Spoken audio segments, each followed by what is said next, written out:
Bonsoir à toutes et à tous, je suis ravie de vous retrouver pour ce nouvel épisode de Et alors? Au programme ce soir, les dernières sorties ciné. Et pour m'accompagner ce soir, je suis avec Flo. Flo, comment tu vas? Hello, ça va très bien et toi? Ça va bien, merci. Il y a aussi Aaron et Jason, comment tu vas? Coucou, ça va super et toi Léonie?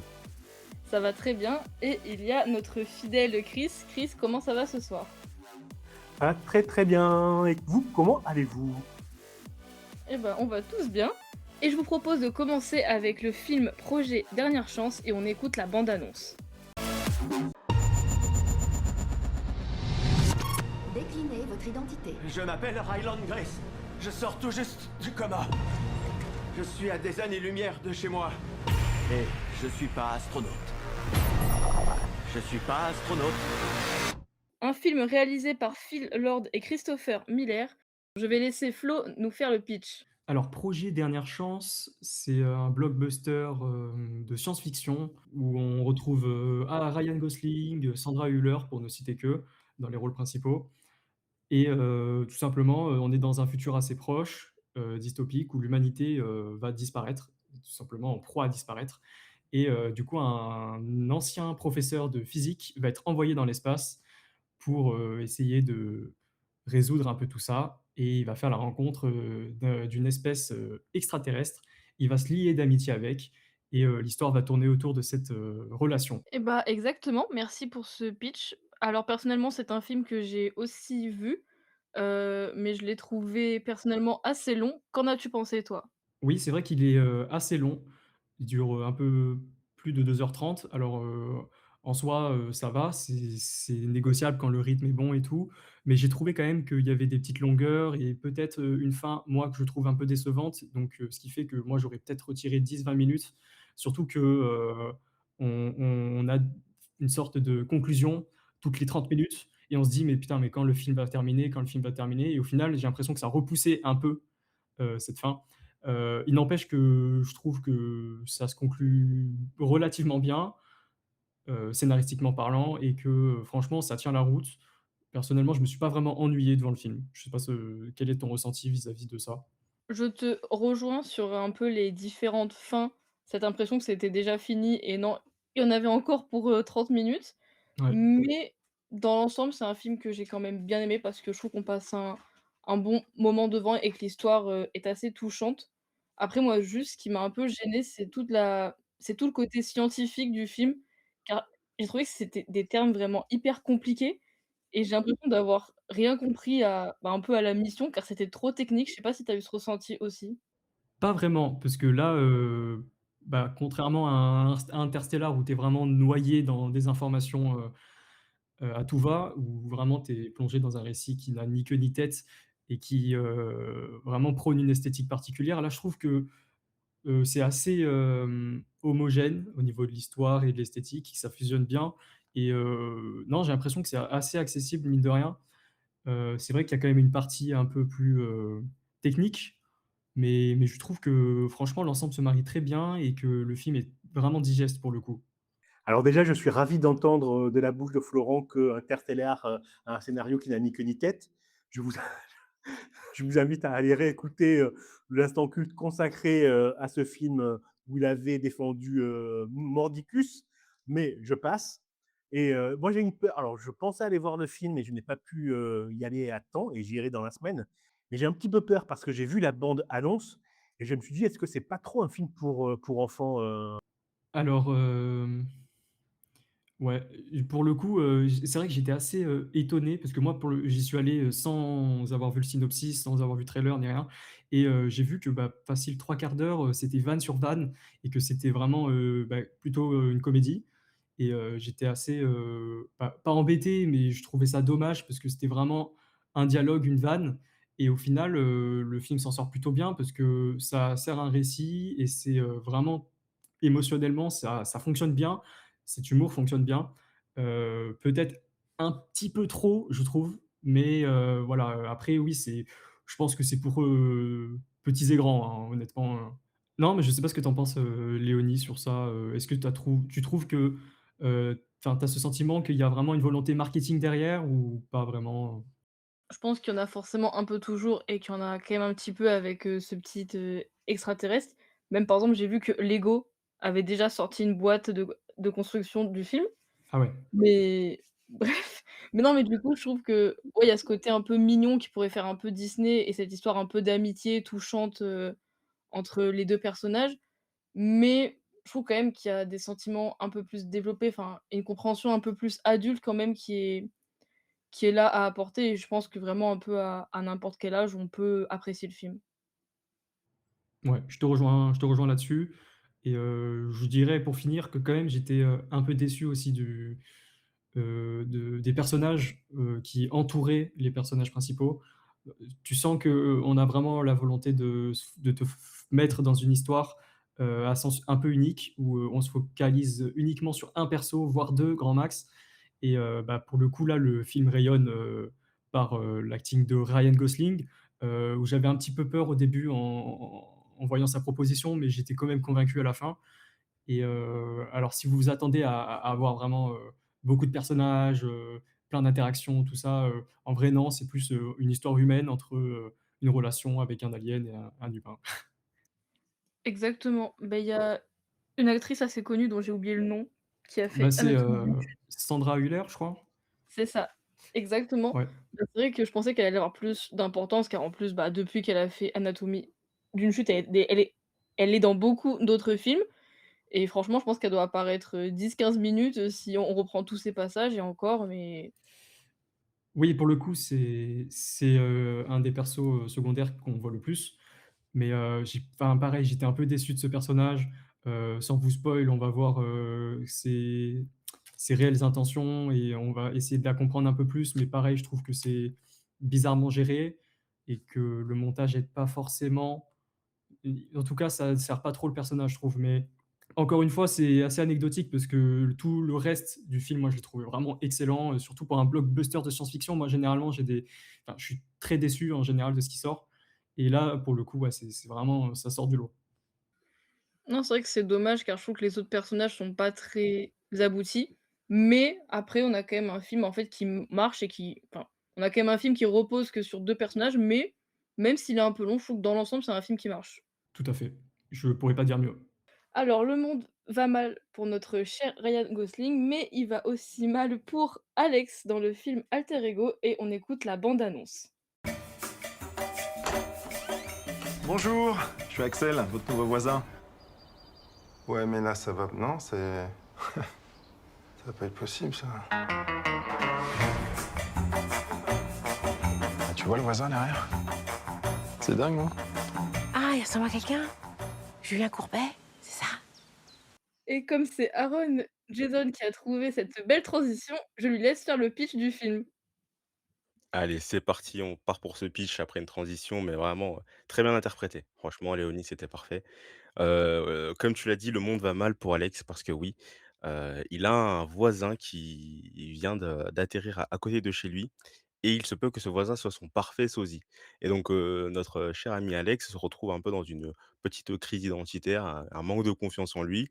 Donc forcément, là, on va suivre, les aventures d'Alex qui, se questionne, à longueur de journée sur le pourquoi du comment. Est-ce que c'est possible qu'un homme lui ressemble autant et autant en mieux? Et donc pendant tout le film, on suivra les 2 frères jumeaux, je les appelle les 2 frères jumeaux parce que c'est Laurent Lafitte qui interprète, les 2 personnages Alex et Axel. Si je sais pas si c'est Alex et Axel, ouais. Et on va se retrouver donc, embarqués dans une aventure où, Alex cherchera à tout prix à descendre, Axel et on verra finalement que, l'herbe n'est pas plus verte ailleurs. Voilà. Pour pas trop, spoiler, heu, finalement on n'est peut-être, pas tous, des merdes. Voilà. C'est peut-être un peu cru, mais c'est un petit peu le message, du film. Exactement, bah, très beau pitch. Est-ce que tu veux nous donner ton avis? Oui, je veux bien vous donner mon avis et pour rien vous cacher, je pensais que j'allais un petit peu plus rigoler. Alors, c'est un film, je crois, du genre un peu humoristique, comédie, je pense et j'ai trouvé Laurent Lafitte, faire du Laurent Lafitte. Bah, voilà, très, très fort, surtout dans le rôle, d'Axel, voilà, on le retrouve bien, le personnage un peu, charismatique, beau sourire, très confiant et cetera. Et dans le rôle d'Alex aussi, dans ce personnage en manque de confiance parce que justement quand on voit Laurent Lafitte jouer des rôles, c'est souvent des personnages très, confiants, charismatiques et forts. Et là, il fallait le voir jouer dans le rôle d'un personnage, qui était, tout le contraire de ce que Laurent Lafitte, a l'habitude de faire. Et il a très, très bien interprété et il a très, très bien interprété justement ce rôle et on en vient même, je trouve même à détester. Pour moi, j'ai pas trop aimé ce personnage, d'Alex en manque de confiance en lui parce que on a l'impression que c'est un gars qui est complètement parano finalement et qui est, obsédé par ce jumeau maléfique, hein, par ce sosie, maléfique, qui est venu emménager juste à côté de chez lui.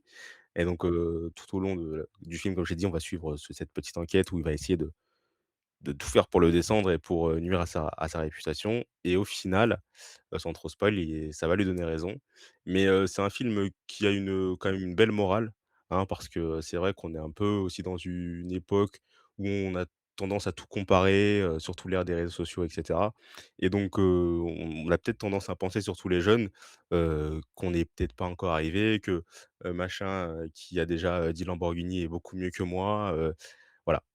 Ça donne un petit message, pour se dire d'abord se concentrer, sur soi-même et sur nos objectifs avant de regarder, ce qu'il y a ailleurs, quoi. Alors, il y a beaucoup de choses à dire, hein, sur ce film et je te plus sois, Aaron Jason. Je vais commencer par le démarrage, moi. Le démarrage est quand même fou, c'est-à-dire qu'on a cet homme qui, voit son voisin qui lui ressemble comme une goutte d'eau et nous, spectateurs, on le voit, hein, que c'est le même avec des cheveux, mais tout le monde lui dit qu'il n'y a aucune ressemblance entre les 2. Et rien que ce début, moi, ça m'a tout de suite fait penser au livre d'Emmanuel Carrère qui s'appelle La Moustache, et qui raconte un peu une histoire semblable. Sauf que là, dans le livre, c'est un homme qui se rase la moustache après avoir eu la moustache pendant des décennies, et tout son entourage, privé et comme professionnel, lui dit: «Mais tu délires, tu n'as jamais eu de moustache, donc tu n'as rien rasé du tout.» Et c'est un peu le même principe, c'est-à-dire qu'on le voit s'enfermer dans sa folie, quoi, ce personnage. Mais au fur et à mesure qu'il s'enfonce dans sa folie, tu te rends compte, et le personnage le dit, hein, il le dit, bah, cet homme-là, c'est moi en mieux. Et je te rejoins sur ton analyse, Aaron Jason, c'est que ouais, c'est comme quand tu regardes des réseaux sociaux, des influenceurs, et cetera, tu te dis: «Putain, ils ont une vie, c'est moi, mais c'est en mieux», tu vois? Et c'est ça J'ai une qu'on question. oui? Je te coupe, excuse-moi. Est-ce que du coup le film, il s'enferme vraiment sur cette, idée, de «c'est moi en mieux» et ça reste vraiment focus là-dessus ou Ah non, il non, y a une pas du tout. tentative de On va au-delà, ça va au-delà. ah, on va au-delà? Ah oui, oui, OK, oui. ouais, putain, Ça, c'est trop juste bien. 5 minutes, dans le film, hein, cette séquence, quand il dit ça, mais on va très loin dans la folie du mec, hein, qui commence un petit peu à harceler, le gars, qui a des attitudes un petit peu de gosse, quoi, qui boude, qui est enfin, OK. le personnage est complètement fou. Aaron Jason, je t'ai coupé, pardon, tu disais quoi? Non, non, j'allais complètement dans ton sens. C'est un personnage, comme tu dis, qui ça va au-delà du juste il est mieux, que moi. C'est vraiment quelqu'un qui devient obsessionnel par rapport à son voisin et qui fait tout pour justement avoir, quelque chose, pour le descendre et pour lui, en fait, se remettre en avant, retrouver la confiance et se dire: «OK, je suis aussi pas mal» et donc comme tu disais, Chris, ouais, il va jusqu'à le harceler, jusqu'à le, regarder depuis son jardin, jusqu'à essayer même de nuire à sa réputation, professionnelle. Parce qu'il se peut que enfin, il se fait que ces 2 Alex et Axel, du coup, sont voisins, mais ils sont aussi, voisins, de taf. Donc ils se retrouvent sur le même bureau, à travailler au même endroit et cetera. Donc c'est tout un film où vraiment on les suit, on se dit: «Non mais c'est pas possible, d'avoir, autant de «malchance» entre guillemets». Mais ça va au-delà, oui, du «c'est moi en mieux» et ça, aussi un peu questionne, sur les questions un peu d'harcèlement et cetera. Donc ouais, ouais, c'est un film que j'ai bien aimé et une petite mention spéciale au retour de Blanche Gardin, hein, qui franchement, bah, j'ai été très content, très content. C'est aussi pour ça que je suis allé voir ce film parce que, malheureusement, elle subit des ch enfin, elle a subi un petit peu un ghosting du milieu pour ses positions, c'est un peu dommage, mais très content de la revoir en tout cas sur un film. Ouais, parce que c'est une grande actrice, quoi. Elle fait rire avec une simple phrase. Elle est géniale dans le film, en tant qu'épouse de ce loser, quoi. Mais il faut aussi dire que cette folie du personnage principal par rapport à son voisin, ça révèle surtout les mensonges du couple et ses mensonges à lui. Et là, tu te dis, mais qui est ce mec, quoi? Est-ce qu'il est vraiment sympathique? Est-ce qu'il est antipathique? Et c'est un très bon film aussi sur ça, sur la perception qu'on peut avoir des uns et des autres. Et comme tu l'as dit, l'herbe n'est pas plus verte chez les autres à Ron Gison, mais surtout, l'herbe est aussi pourrie chez le voisin que chez soi. Bref. Ça me fait penser un petit peu au film de Villeneuve là, avec, Jake Gyllenhaal, où il y a un clone, d'un le mec, c'est un prof et il se retrouve avec un clone, en face de lui et enfin, c'est plus, dans un spectre conjugal où, vraiment ça va interroger sur des questions, de couple et tout et ça me fait penser à Ennemi, je crois, de Villeneuve. Ouais, bah, je te plus sois, Florent, mais je conseille les 2 films, hein, comme ça vous faites votre propre avis. Léonie, je crois que tu n'as pas encore, dit ton avis du film, qu'en as-tu pensé toi? Oui, j'ai pas encore donné mon avis, je vous écoute avec attention. Alors moi, je me suis sentie bernée par le film parce que dans un premier temps, avec les bandes annonces que j'avais vues, en amont, je pensais que c'était vraiment un film full comédie et au bout de quand il restait, ouais, 40-30 minutes de film, je trouve qu'on passe dans un autre genre, on est peut-être à la limite du trailer selon moi et à partir de là, je n'ai rien compris et j'avais l'impression qu'avant, j'avais rien vu dans le film et je trouve que le dénouement, sans spoiler, vraiment, je m'y attendais pas du tout et j'ai été un peu, trop choquée de ce qui s'était passé pendant tout le film parce que je trouvais que le début, c'était un peu plat parce qu'il y avait certaines répétitions, même si toutes les scènes un peu comiques sont un peu extrêmes parfois et un peu absurdes, comme la scène où ils montent sur le toit. J'ai trouvé ça vraiment très drôle, mais vraiment la fin, je m'y attendais pas du tout et j'ai été trop choquée. Ouais, c'est une fin vraiment abrupte et violente. Bon, c'est une fable, hein, la fin, parce que bien sûr, dans la réalité, ce sera démonté très rapidement et je ne spoile rien. Ouais, mais ce qui est bien, il y a beaucoup de matière, dans la littérature, le cinéma, tout ça, sur, la question du double et de la dualité et généralement, je trouve ça toujours intéressant, à contempler ou à lire. Black Swan, je suis mon anglais est nul, hein, mais vous savez tous à quel film, je fais référence. Mais oui, parce que c'est fascinant, parce que à mon avis, hein, c'est le reflet de nos vies, quoi. C'est qu'on est plusieurs, on n'est pas un, nous, en tant qu'être humain, quoi. On a notre personnalité avec les amis, notre personnalité avec le travail, on a la personnalité qu'on a pour soi. Et je parle pas des personnes dans la tête. J'aime rire. Et, Bah, ça pourrait, hein. et ouais, non, c'est fascinant, effectivement. Et quand c'est bien fait, comme Alter Ego l'est, c'est fascinant à regarder. C'est un film qui dure quasiment 2 heures. Et moi, j'ai eu l'impression d'être au cinéma pendant 1 heure. Et ça, c'est génial. Ouais, désolé. Non, je voulais dire que je suis d'accord avec vous et je voulais revenir sur ce qu'avait dit Léonie, sur le fait qu'on se soit fait berner dans le film et bah, moi, du coup, c'est ce que j'ai bien aimé, c'est que, on s'y attendait pas forcément à cette fin. On pouvait s'attendre qu'à un moment, les 2 allaient changer ou allaient, échanger leur place ou peut-être l'un allait prendre la place de l'autre, mais on ne savait pas, comment ça allait se faire et à quel moment ça allait se faire et je trouve que justement, le fait qu'on ne s'attende pas à la fin, je trouve que, ouais, c'est ça qui fait aussi que c'est un peu réussi parce on nous met un peu des pistes, on nous fait comprendre un peu comment va se passer la fin, on nous fait comprendre quand même qu'il y a quelque chose qui se trame avec, ces visites de femmes asiatiques, chez lui. Mais, justement le fait que cette fin soit un peu, je sais pas si elle est un peu tirée par les cheveux ou si elle a un peu poussé, mais au moins ça a pas trop, donné, l'idée d'un film, facile, scénaristiquement parlant. Non, mais du coup, je vois, exactement un peu, vers quoi on se dirige avec, le portrait que vous dressez du film et en vrai, ça me donne encore plus envie de le voir. Déjà que j'étais quand même assez, hypé par le trailer, je pense que j'irai le voir, cette semaine. Bah, tu vois, Aaron Jason disait tout à l'heure aussi qu'on se demandait si le gars était sympathique, le Axel, etc. Et c'est tout ce qu'on pense aussi de tous les personnages, hein. Tu te poses cette question-là de tous les personnages. Parce que Blanche Gardin, elle est géniale dans le film, mais tu te dis, après un certain événement, bon, ben, elle aussi, voilà, c'est une menteuse. Tatania, pardon, la femme du double. Pareil, même le meilleur ami, hein, du héros, entre guillemets, qui s'appelle Boulard, qui est joué par Rémi Fraisse, Monsieur Fraise, pour ceux qui le connaissent, qui est toujours génial dans tout ce qu'il fait. Tu te dis, bon, voilà un bel enculé, quoi. Et, et en ça, pour moi, c'est un très très bon film français, vraiment. Et en plus, très très bien joué, d'autant plus qu'il n'y a pas Guillaume Gallienne dedans. Oui, par rapport à ce qu'avait dit Aaron Jason tout à l'heure, je trouve que la fin, elle est pas trop tirée par les cheveux parce que comme a dit aussi Chris, au final, on se rend compte qu'on avait quelques éléments sous les yeux.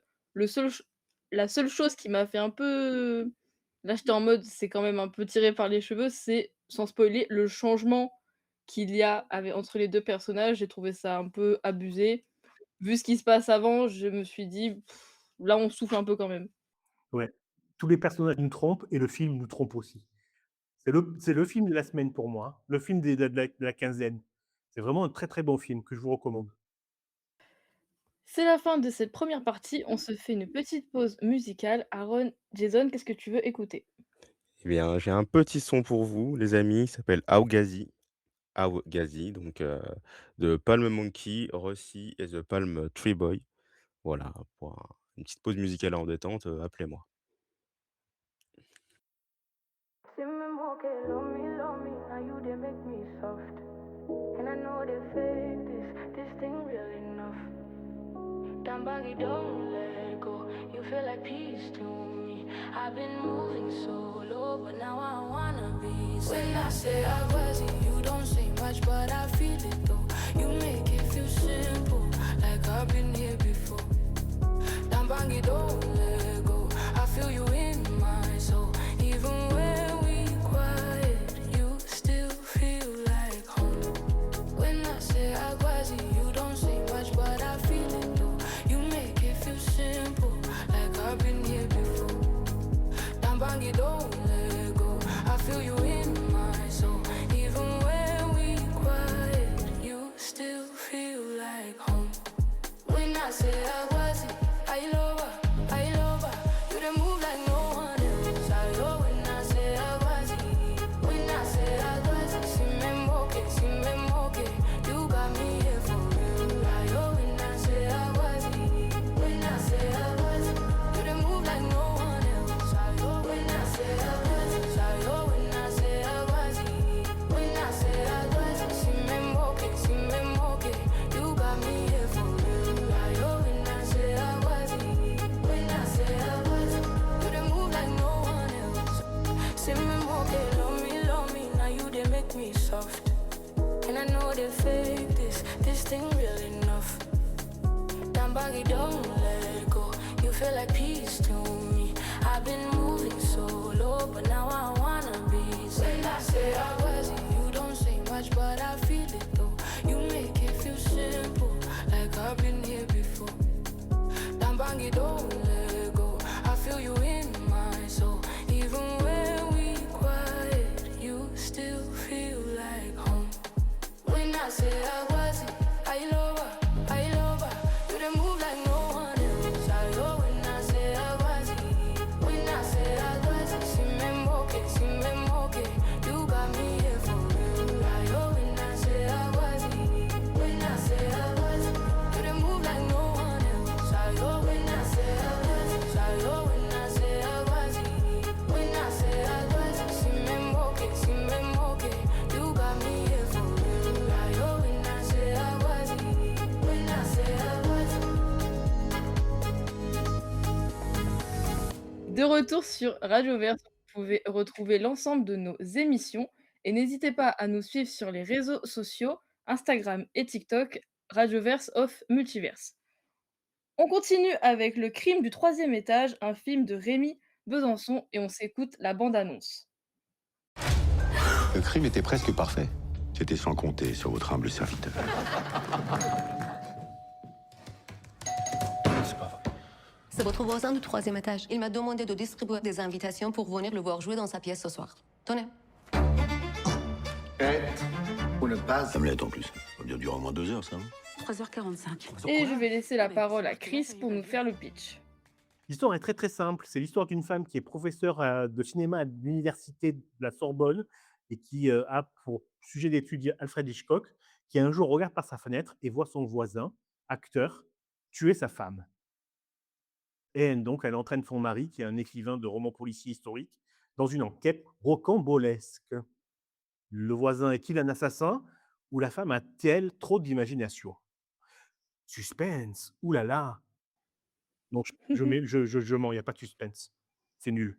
Qu'as-tu pensé du film, Léonie, puisque tu l'as vu, il me semble? Oui, j'ai vu le film, et j'en ai pensé que c'était très, très moyen. Pour moi, les seules parties qui étaient sympas, c'est donc du coup, le personnage principal interprété par Gilles Lelouch est écrivain et les scènes, qu'il écrit sont rejouées dans le film et comme c'est un livre, un peu d'époque, on a un peu des combats un peu clichés, combats d'épée. Enfin, je trouve que les scènes un peu d'époque, c'est un peu les seules que j'ai bien aimées. Mais sinon, sur tout le reste, on est sur un hommage, très forcé et beaucoup trop appuyé et un peu nul, de Fenêtre sur cour, d'Hitchcock et franchement, ça m'a pas vraiment convaincue. Ouais, le personnage de Gilles Lelouch, c'est un personnage original et c'est les seules scènes, qui sont correctes. Donc effectivement, les scènes, qui se passent dans sa tête quoi, où il met en scène son héros qui lui ressemble, comme 2 gouttes d'eau. Mais, hormis ça, tu enlèves ça, le film ne tient pas la route.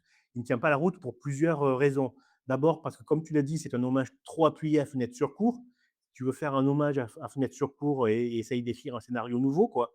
Heu, Là, enfin, pour moi, c'est ni fait ni à faire. On est sur des rails et on n'en sortira jamais. C'est, surligné, toutes les références sont surjouées, à tel point qu'on croise à un moment donné, dans un hall, d'un hôtel, un homme qui ressemble à Alfred Hitchcock. Alors des caméos, pourquoi pas, hein, il y en a partout et quand c'est bien fait, c'est bien vu. Mais là, avant même que Hitchcock apparaisse, tu la musique, tu sa musique qui est lancée. Il apparaît au premier plan avec une démarche, la femme elle s'arrête, elle le regarde passer, et c'est ça, tout le film est comme ça, extrêmement lourd dans ses références. Aucune subtilité et ça gêne terriblement, terriblement. Bah, c'est ça, enfin, il y a aussi une scène où elle fait comme si c'était enfin, le perso féminin principal, interprété par Laetitia Casta, fait comme si c'était elle qui était en train de faire une interview à Hitchcock. Je n'ai pas compris vraiment l'intérêt, à part montrer que le personnage est passionné, mais ça, on l'avait déjà bien compris avant, du moment qu'elle est prof et que c'est et que c'est lui qu'elle enseigne. Enfin, j'étais vraiment en mode, enfin, j'étais vraiment j'ai j'ai vraiment pas compris pourquoi ils avaient fait ça. Ouais, c'est un film trop lourd dans ses références et trop appuyé et le scénario est, malheureusement, bancal. Alors je veux bien que ce soit un hommage à Fenêtre sur cour et qu'on s'amuse, avec ça. Mais il y a des scènes qui ne sont absolument pas crédibles et j'en viens, à Guillaume Gallienne qui joue le voisin peut-être, meurtrier. Donc on a juste avant la scène dont je vais parler, il y a une enfilade de scènes où il est extrêmement menaçant envers, l'héroïne et donc le couple, enquêteur l'invite, et dans cet apéro, Guillaume Gallienne, il joue comme si lui, il avait peur des deux voisins qui sont parano, qu'il imagine assassin de sa femme. Ça n'a pas de sens, puisqu'on a vu dans les scènes précédentes qu'au contraire, il était, en contrôle total, et qu'il était même menaçant vis-à-vis de Laetitia Casta. Il n'y a pas de, cohérence scénaristique dans ce personnage et ni dans les scènes, entre elles, hormis, les seules scènes qui valent la peine, c'est-à-dire les scènes qui se passent, dans l'imaginaire de Gilles Lelouch. Et ça c'est un problème, mais c'est pas le pire, hein. Le pire, et alors là, c'est juste mon avis, hein, vous pouvez ne pas être d'accord, le pire, c'est Guillaume Gallienne. Est-ce que quelqu'un sur cette planète et même dans la galaxie a vu Guillaume Gallienne jouer correctement un seul rôle de sa vie? Je crois pas, non. Je crois pas, non. Ah oui, Oui, c'est oui, pour moi, un des seuls films où il m'a marqué et où je sais que c'est lui, c'est qu'il fait la voix de Paddington, donc le petit ours, londonien en français et c'est le seul rôle où moi, dans ma vie, je sais qu'il est dans ce film et sinon dans tout le reste des films que j'ai vus, soit je sais pas trop que c'est lui ou soit il m'a pas vraiment marqué. Oui, mais là, tu parles de la voix de Guillaume Gallienne. Dans Paddington, tu le vois pas, il fait juste la voix. Et c'est un acteur, Guillaume Gallienne, qui ne sait pas quoi faire de son corps. Il n'arrive pas à jouer avec son corps. Alors, qu'il double les autres s'il veut, qu'il fasse de l'animation s'il veut, mais il y a une scène effrayante. euh, Alors, il y a une scène complètement ratée, à mon sens, dans le film. C'est la scène où Laetitia Casta voit Guillaume Gallienne tuer son épouse. Et donc, Guillaume Gallienne change de visage, te fait attention, regardez, maintenant je suis énervé. Donc, il change son visage, il fronce ses petits sourcils, il prend une statue avec un geste grandiloquent qui est sur une statue qui est sur la bibliothèque, et puis il s'avance méchamment. Attention, je vais te taper avec cette statue que mes petits bras musclés tendent jusqu'au ciel. Attention, ça va arriver. Et il marche pas après pas, des grands pas et des grands pas pour arriver jusqu'à sa femme. Cette scène est digne de théâtre de boulevard. Euh, Tu n'y crois pas une seule seconde parce que Guillaume Gallienne ne sait pas quoi faire de son corps. Je suis d'accord avec toi, il est censé jouer le méchant dans le film et il est pas crédible. J'avais je n'arrivais pas à y croire à son jeu, à ce personnage, enfin, bon, tu y crois parce qu'il y a le scénario, mais peut-être que ça aurait peut-être que si ça aurait été un autre acteur, déjà le film aurait gagné plus de crédibilité. En plus, il est censé être ce qui est un peu ce qu'il est dans la vraie vie, car il est comédien de théâtre dans le film et il me semble que aussi dans la vraie vie, vu qu'il est à la Comédie Française. Mais même quand il joue les scènes de Hamlet, bah, j'ai pas trouvé ça non plus très crédible. Après, est-ce que c'est le personnage qui fait que c'est censé être nul ou est-ce que c'est vraiment son jeu? Je trouve que c'est un peu compliqué de saisir la nuance entre, l'acteur et le personnage et que c'est un peu mauvais dans tous les cas. Ouais, je vais pas lui jeter la pierre, j'ai suffisamment été méchant, mais regarde-le dans d'autres films et tu auras la réponse, hein. Encore une fois, il ne sait pas quoi faire, il ne sait pas jouer, c'est tout. Il ne sait pas quoi faire de son corps, il ne sait pas quoi faire de ses bras, il ne sait pas quoi faire de ses mains. C'est effrayant le non-jeu de cet acteur qui est à la Comédie Française, quoi. Et oui, dans les scènes où il est censé jouer Hamlet, mais le mec, c'est un piqué, quoi. Il est planté sur scène, il y a pas d'émotion, il y a rien. C'est incompréhensible. Pour rebondir, pour dire que moi, j'avais pas pour optique forcément d'aller le voir. Juste quand j'ai vu Gilles Lelouch sur l'affiche, je me suis dit: «Peut-être, pourquoi pas me laisser tenter?»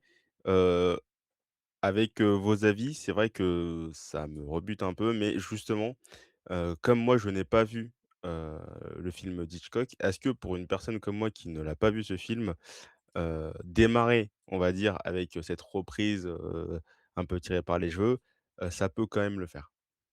Wesh, c'est comme si tu mangeais un œuf au plat en te disant Inch'Allah, un de ces quatre, je vais manger du caviar. Non, mange le caviar direct. C'est J'aime c'est bien la vrai, non, mais c'est comparaison. vrai, mais je me suis dit peut-être que, du coup, si tu as jamais mangé de caviar, le faux plat, tu l'apprécies un peu plus. Non, non, non, non, on va voir Fenêtre sur cour, c'est un chef-d'œuvre. Et Mmh. n'aura pas le crime du troisième étage. Et du coup, c'est vendu vraiment comme un hommage, le film, c'est ça, de ce que j'ai compris? Oui, oui, c'est clairement vendu. Ouais. Oui, non, mais même le titre et tout, Mmh. c'est OK, c'est assez évocateur. Et bah, ouais, du coup, c'est dommage parce qu'on dirait plus, une insulte qu'un hommage, mais ouais, non, c'est en fait, ce qui était censé faire dans un hommage, c'est apporter une plus-value au travail artistique de base avec, ton regard à toi, tu vois?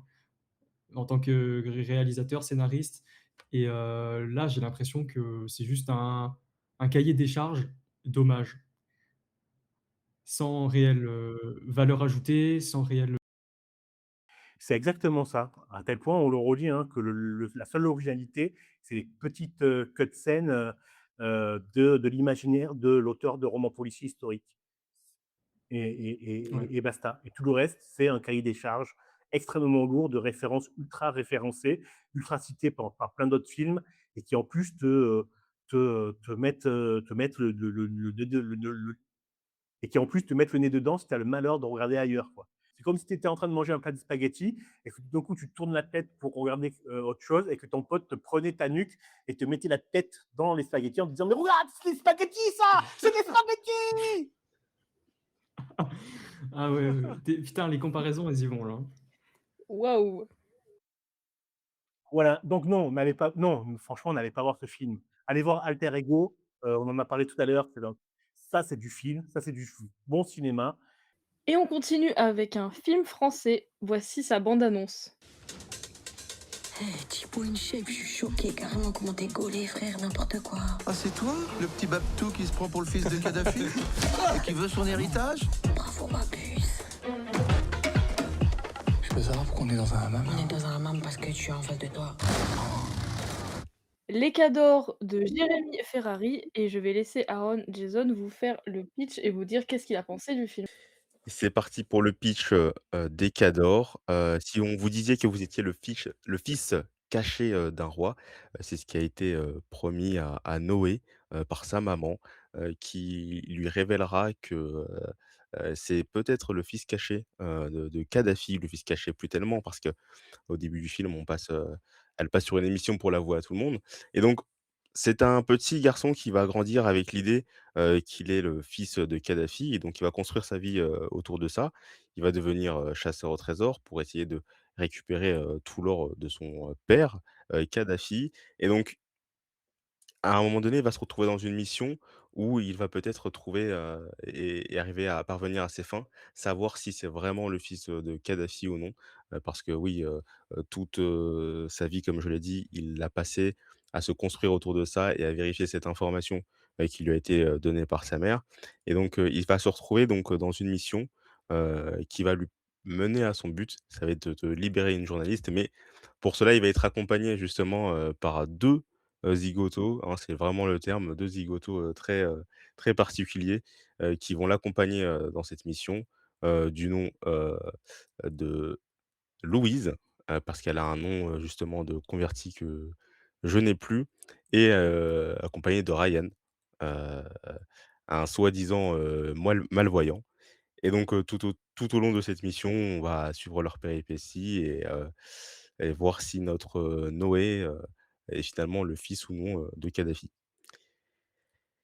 Ce que j'ai pensé du film, si je peux enchaîner, alors pour moi, c'est une comédie vraiment, basique. Voilà, c'est une comédie basique. On s'attend pas forcément à un grand scénario, on s'attend pas forcément à de la cohérence, on s'attend justement à rigoler. Et du début du film jusqu'à la fin du film, je trouve que c'est assez bien amené. C'est bizarre, mais à des moments, j'avais l'impression d'être face à une parodie, de la vie, mais sur une vidéo YouTube. Je sais pas comment expliquer. Aujourd'hui, les youtubeurs, ils se professionnalisent de plus en plus et ils arrivent à faire des petites parodies comme ça dans leurs vidéos et je sais pas pourquoi, mais au début du film, notamment quand on voit, Louise, dans son nom, de pas converti du coup, dans un centre de réinsertion. J'avais l'impression d'assister donc, comme je le disais, à une vidéo YouTube, un peu parodie et cetera. Donc c'est le style du film, de la comédie et de ce côté-là, ça a été plutôt réussi. Pour parler des acteurs maintenant, bah, Éric Judor, franchement, bah, c'est Éric, hein, franchement. J'ai l'impression qu'il ne force même plus et qu'il va forcément, réussir son rôle. Laura Felpin, que j'ai trouvé, vraiment pas mal, mais un peu trop caricaturale, dans son rôle, de personne en réinsertion. Je trouve que le langage qu'elle avait pour ce film, et que c'est ce qui lui a été demandé, je pense, mais je trouve qu'ils ont un petit peu trop, forcé sur la caricature de la personne en réinsertion et parfois ça dénaturait un peu et surtout ça ne rendait pas totalement son rôle crédible à mes yeux. Mais elle s'est bien débrouillée et Jérémy Ferrari, voilà, qui a ce rôle, beau gosse, agent secret ou que dis-je, chasseur au trésor et cetera.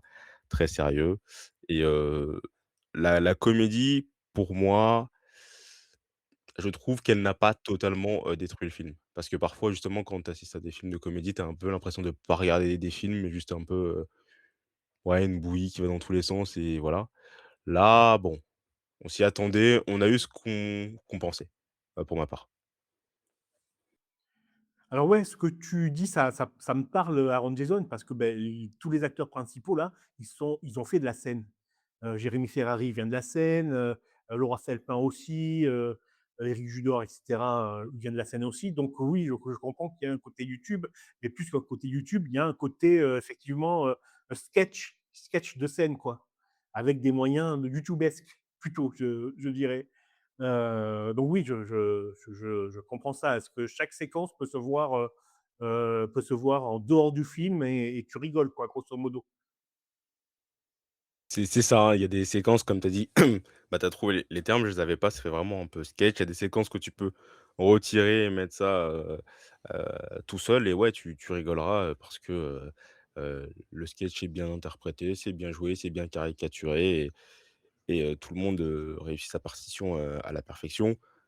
À l'instar de quand même, comme je dirais, Laurent Felpin, qui est pas mal, mais je pense un peu trop poussé dans le personnage. Ouais, en sachant que si je ne me trompe pas, le personnage de Laura Felpin, c'est un de ses personnages sur scène que Jérémy Ferrari, a réécrit pour qu'il apparaisse dans son film et c'est un des personnages qu'elle fait sur scène. Laura Felpin, à mon avis, elle mérite mieux que la caricature. Elle était géniale dans L'amour, c'est surcoté. Avec Hakim Djemili, j'espère que je n'écorche pas son nom, qui était un excellent film. Mais ouais, après, Jérémy Ferrari, il a écrit un scénario, La tête de l'emploi, qu'il devait réaliser, puis les producteurs lui ont dit attends, mais on va plutôt que toi en premier rôle, on va prendre un autre acteur, c'est quand même mieux pour le film. Puis non, toi, tu vas pas le réaliser, on va le donner à un autre réalisateur, etc. Il s'est fait déposséder du film, déposséder de son scénario, et ils ont réécrit un petit peu son scénario. Et ça l'avait mis tellement en colère qu'il avait vomi entre guillemets sur la sortie du film pour dire mais c'est pas mon film, c'est plus du tout mon film, c'est plus du tout ce que j'ai écrit. Mais ça raconte une histoire, ça raconte les sacrifices que tu dois faire pour qu'un scénario puisse être tourné. Et la question moi, que je me pose, c'est quoi les sacrifices qu'il a fait scénaristiquement pour que ce film soit tourné au final avec lui comme réalisateur. Heu, S'il a fait des sacrifices, scénaristiques, là j'essaie de réfléchir un peu dans ce que j'ai vu. Je sais pas vraiment s'il a fait des sacrifices, scénaristiques.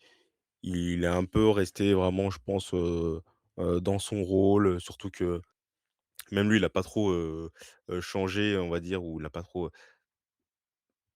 enfin, il s'est pas caricaturé dans son personnage. Il est vraiment resté, en Jérémy Ferrari, un peu comme j'ai dit, heu, beau gosse, action man, et cetera, tout ce qui va avec. Par contre, il y a quelque chose que je voulais, rajouter aussi par rapport au film et que j'ai trouvé, vraiment très touchant. C'est que dans ce film-là, c'était pas simplement un film, de comédie, mais c'était aussi un film, pour mettre en avant, des associations, heu, sur le handicap et notamment sur le handicap des animaux.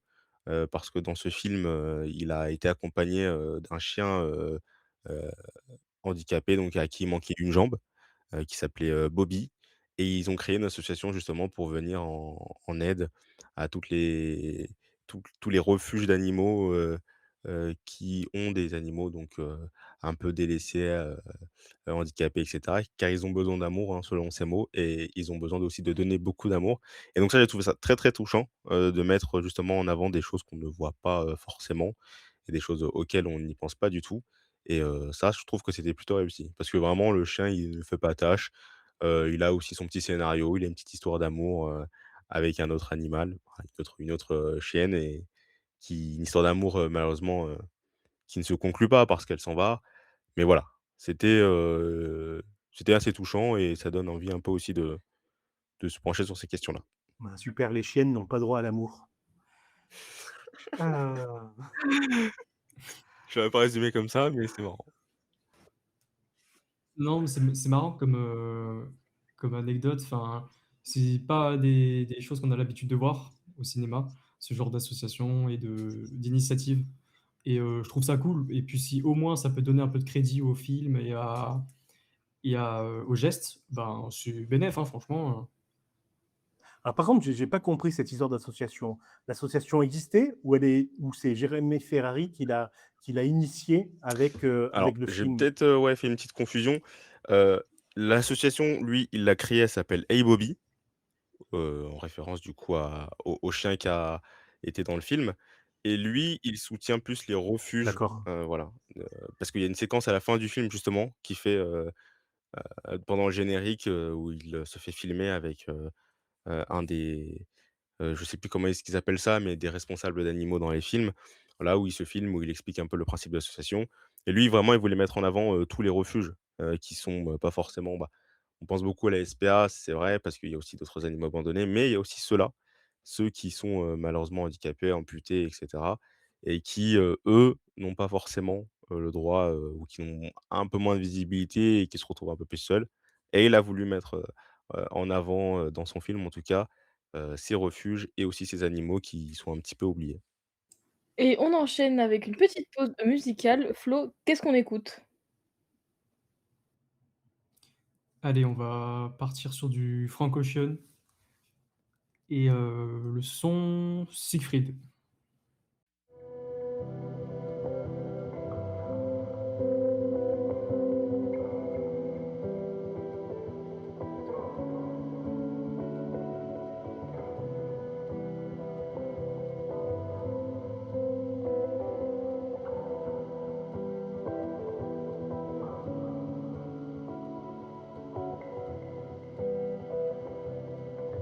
The markings on your surface,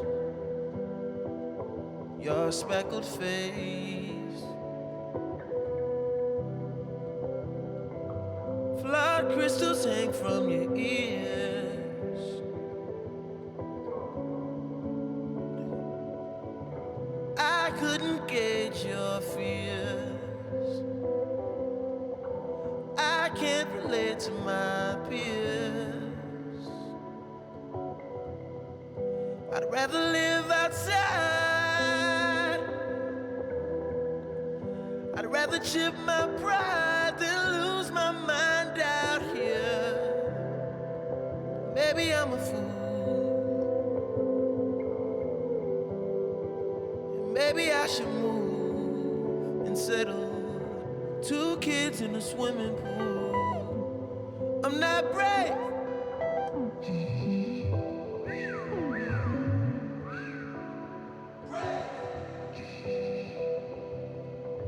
I'm not brave.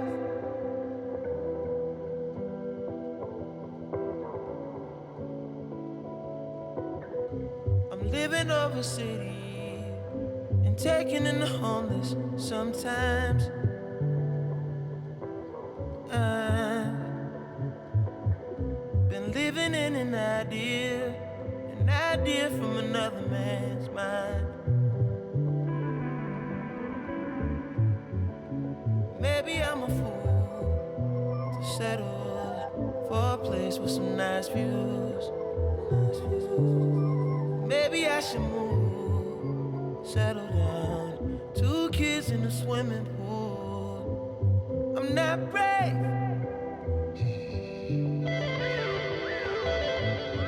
I'd rather live outside. I'd rather live outside. Rather go to jail. I've tried hell.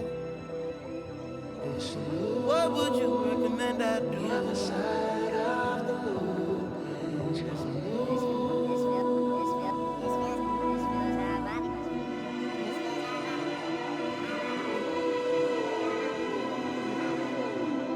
This is not my life.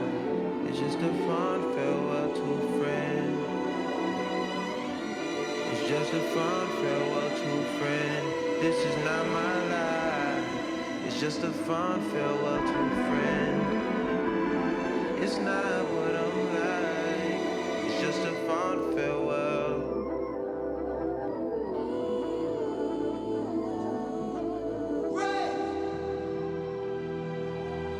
Speaking of Nirvana, it was there. Rare as the feathers on my dash from a phoenix.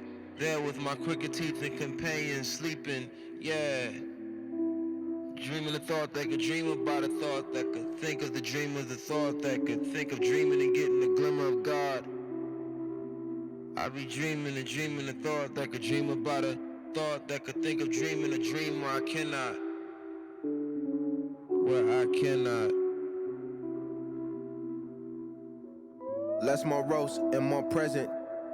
Dwell on my gifts for a second. A moment. One solar flare would consume, so why not? Spin this flammable paper on the film that's my life. High flights, inhale the vapor, exhale once and think twice. Eat some shrooms, maybe have a good cry about you. See some colors, light hang glide off the moon. In the dark, in the dark, I do anything for you. In the dark, I do anything for you. In the dark, I do anything for you. In the dark, I do anything for you. In the dark, I do anything for you. I do anything for you.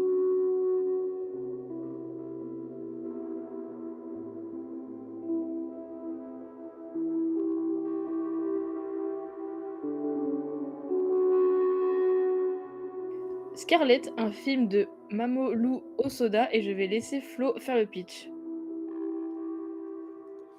Alors Scarlett, c'est un nouveau long métrage de Mamoru Hosoda, donc un long métrage d'animation japonaise. Et cette fois-ci, le réalisateur va s'attaquer à une œuvre, un peu plus médiévale. On n'a pas l'habitude chez lui de voir ça et ici, il va être question d'une princesse qui va tout simplement être dans une quête de vengeance et qui va vouloir venger son père décédé. Et c'est un récit, qui défie un peu les lois du temps. On n'a pas vraiment une temporalité, ancrée et les époques se mélangent. Comme, souvent d'ailleurs dans ces œuvres, il y a toujours un rapport au temps, intéressant où, le temps est altéré et voilà, on c'est une œuvre où les sentiments prennent forme, où, il y a une quête d'identité. Alors, je trouve que c'est un film qui est très en dessous de ce que l'on a l'habitude de voir de ce réalisateur. Alors pour l'anecdote, moi, c'est un peu, le réalisateur de mon enfance. C'est vraiment, j'ai grandi avec ses œuvres et c'est, un peu, ce réalisateur qui m'a fait rentrer dans l'animation japonaise et pour le coup, je trouve que son travail est vraiment immense et que, il y a vraiment une qualité, incroyable dans ses œuvres.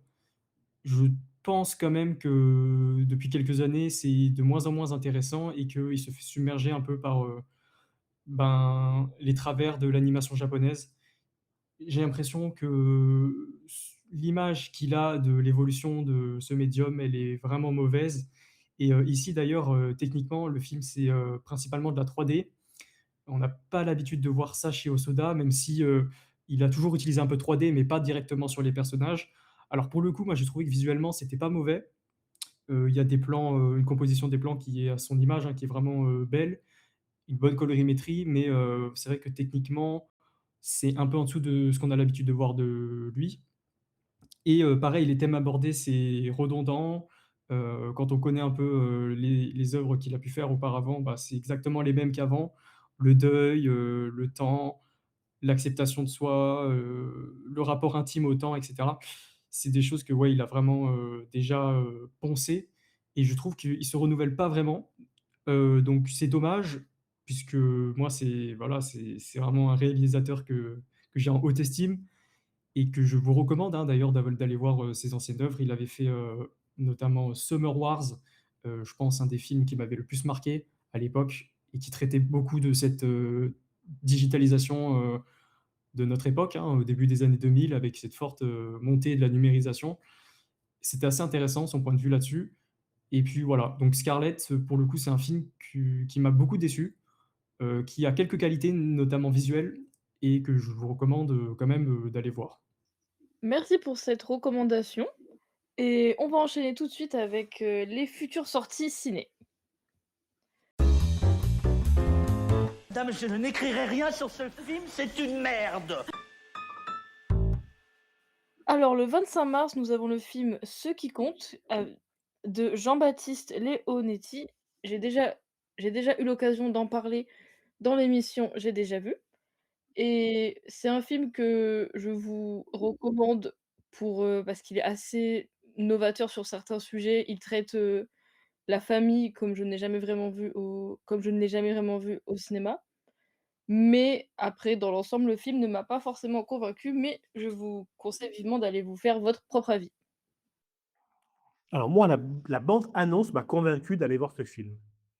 Pour dire la vérité, parce que oui, j'ai trouvé qu'il y avait Moi, ça me dit une rien. originalité dans la bande annonce et j'espère qu'elle sera présente dans le film et que je vais pas m'ennuyer, quoi. Florent, je t'ai coupé. Non, non, ça me dit rien du tout, je n'ai pas vu la bande annonce. C'est l'histoire d'une femme qui fait un peu des magouilles pour faire vivre ses 3 enfants OK. Attends, je me renseigne. et qui accueille un SDF chez elle, parce qu'elle a brûlé son camion. Léonie, un autre film? Oui, avec le 1er avril, The Drama, un film de Christopher Borgli, avec comme acteurs principaux Robert Pattinson et Zendaya et c'est principalement pour le casting que j'aimerais voir ce film et l'histoire dans sa globalité m'a aussi un peu intriguée, donc je pense que c'est un film à aller voir et qu'il y a eu déjà pas mal de promos dessus, enfin j'en ai déjà pas mal entendu parler. Oui, c'est l'histoire d'un jeune couple, qui va se marier et puis lors d'une soirée, la jeune femme, lors d'un jeu révèle une atrocité qu'elle a faite, par le passé et ça change un peu la dynamique, et au niveau, de ses amis et au niveau de ce jeune couple avec la question: «Vont-ils toujours se marier?» Alors je ne sais pas si c'est une comédie ou un drama, mais c'est présenté comme une comédie romantique, en tout cas dans la bande annonce et moi la bande annonce, elle m'a laissé sur le cul parce que Robert Pattinson, il a 18 ans dans la bande annonce. OK. Ouais, c'est vrai, il avait l'air très, très jeune, hein. Ouais, 18 ans. Ben moi, je sais plus ce qu'il a, mais je veux la même chose. Ouais. C'est fort. Mais tu as pas besoin, Chris. Merci pour votre écoute et merci à vous 3 d'avoir partagé cette émission avec moi. On se retrouve dans 15 jours. À bientôt.